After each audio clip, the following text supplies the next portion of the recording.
اعوذ باللہ من الشیطان الرجیم بسم اللہ الرحمن الرحیم فانظر إلى آثار رحمة الله كيف يحيي الأرض بعد موتها إن ذلك لمحيي الموتى وهو على كل شيء قدير ولئن أرسلنا ريحا فرأوه مصفرا لظلوا من بعده يكفرون فإنك لا تسمع الموتى ولا تسمع الصم الدعاء إذا ولوا مدبرين وما أنت بهاد العمي عن ضلالتهم إن تسمع إلا من يؤمن بآياتنا فهم مسلمون صدق اللہ مولانا العظیم۔ اب ذرا اللہ کی رحمت کے اثرات دیکھو کہ وہ زمین کو اس کے مردہ ہونے کے بعد کس طرح زندگی بخشتا ہے۔ حقیقت یہ ہے کہ وہ مردوں کو زندہ کرنے والا ہے اور وہ ہر چیز پر پوری طرح قادر ہے۔ اور اگر ہم نقصان دہ ہوا چلا دیں جس کے نتیجے میں وہ اپنے کھیت کو پیلا پڑا ہوا دیکھیں تو اس کے بعد یہ ناشکری کرنے لگیں۔ غرض اے پیغمبر، تم مردوں کو اپنی بات نہیں سنا سکتے اور نہ بہروں کو اپنی پکار سنا سکتے ہو جب وہ پیٹ پھیر کر جا رہے ہوں، اور نہ تم اندھوں کو ان کی گمراہی سے نکال کر راستے پر ڈال سکتے ہو۔ تم تو انہی لوگوں کو اپنی بات سنا سکتے ہو جو ہماری آیتوں پر ایمان لیں، پھر فرما بردار بن جائیں۔ محترم سامعین، آج آپ نے سورہ روم کی آیت نمبر 50 سے آیت نمبر 53 تک کا ترجمہ سماعت فرمایا ہے۔ پچھلی آیتوں میں اللہ تعالیٰ کی عظیم نعمتوں، خوشگوار ہوا اور بارش کا ذکر تھا، اور یہ فرمایا تھا کہ سخت گرمی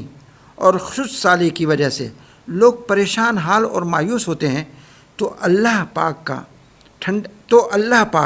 ٹھنڈی ہوائیں اور ان کے دوش پر تہ در تہ بادل بھیج کر بارش برسا دیتا ہے تو لوگ خوشی سے جھوم اٹھتے ہیں۔ آج تلاوت کی گئی پہلی 2 آیات میں اسی مضمون کا تسلسل ہے کہ اس بارش سے پہلے جہاں ہر طرف خاک اڑ رہی تھی، زمین مردہ اور خشک پڑی تھی، بارش سے اس میں جان پڑ جاتی ہے اور ہر طرف زندگی اور سبزے کے آثار نظر آنے لگتے ہیں۔ یہ سب اللہ پاک کی رحمت کے آثار ہیں کہ مردہ زمین زندہ ہو گئی، اس میں کھیت کھلیان لہلہانے لگے۔ اس سے انسان کو یہ بات بآسانی سمجھ لینی چاہیے کہ جو اللہ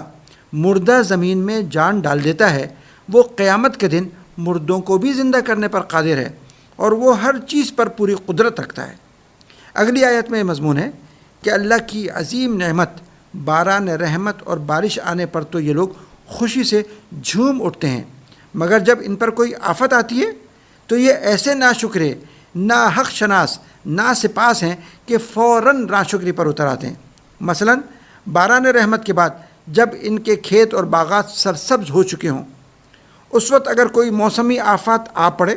مثلاً سخت گرم لو ان کے کھیت کو جھلسا دے یا سخت پالا پڑ جائے اور اس سے ان کے کھیتیاں زرد پڑ جائیں اور ان کی سرسبزی اور شادابی جاتی رہے تو یہ لوگ فوراً بدل جائیں گے اور اللہ کے سارے احسانات فراموش کر کے ناشکری شروع کر دیں۔ اس سے ثابت ہوا کہ یہ بالکل بے حس اور شرافت اور احسان شناسی کے اعلیٰ اوصاف سے تہی دامن اور محروم ہیں۔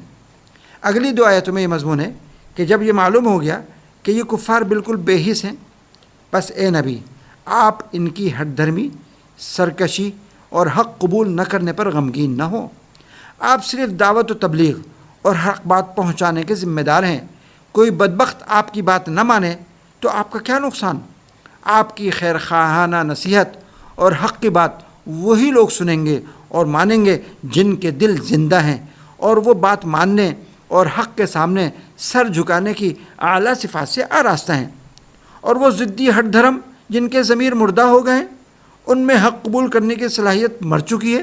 ان کی ہٹ دھرمی کی نحوست سے وہ صلاحیت ہی مر چکی ہے جو آدمی کو حق بات سننے، سمجھنے اور قبول کرنے کی قابل بناتی ہے۔ تو ایسے مردہ دلوں کو آپ نہیں سنا سکتے،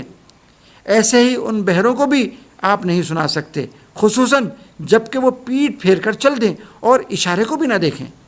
مراد اس سے وہ لوگ ہیں جنہوں نے اپنے دلوں پر ایسے تالے ڈال دیے ہیں کہ سب کچھ سن کر بھی وہ کچھ نہیں سنتے، پھر ایسے لوگ جب یہ کوشش کریں کہ حق کی بات ان کے کان میں پڑنے ہی نہ پائے اور حق بتانے والے کی شکل دیکھ کر ہی وہ دور سے بھاگ جائیں، تو ظاہر ہے کہ کوئی انہیں کیا سنائے اور کیسے سنائے۔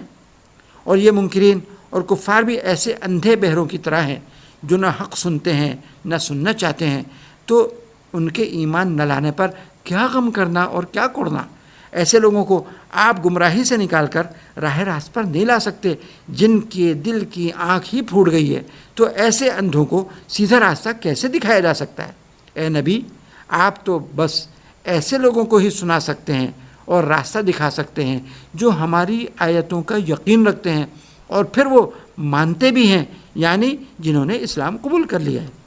محترم سامعین، آیتوں کے مضامین آپ نے سماعت فرمائے۔ ان آیتوں میں یہ سبق ہے کہ بڑے سے بڑے ناصح اور خیرخواہ کی نصیحت انہی لوگوں کو فائدہ دیتی ہے جو نصیحت سے فائدہ اٹھانے کا ارادہ کر کے اسے سنیں۔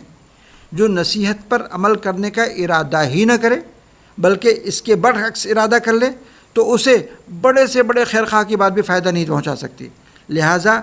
ہمیں جب بھی کوئی نصیحت کی بات سننے کا، پڑھنے کا موقع ملے تو نیت یہی کرنا چاہیے کہ ہم عمل کریں گے، ورنہ نصیحت سننا پڑھنا ایسا ہی بے فائدہ ہے جیسے اندھے بہرے کو دکھانا سنانا لا یعنی ہوتا ہے۔ اللہ پاک ہمیں عمل کی توفیق عطا فرمائے۔ وما علینا الا البلاغ۔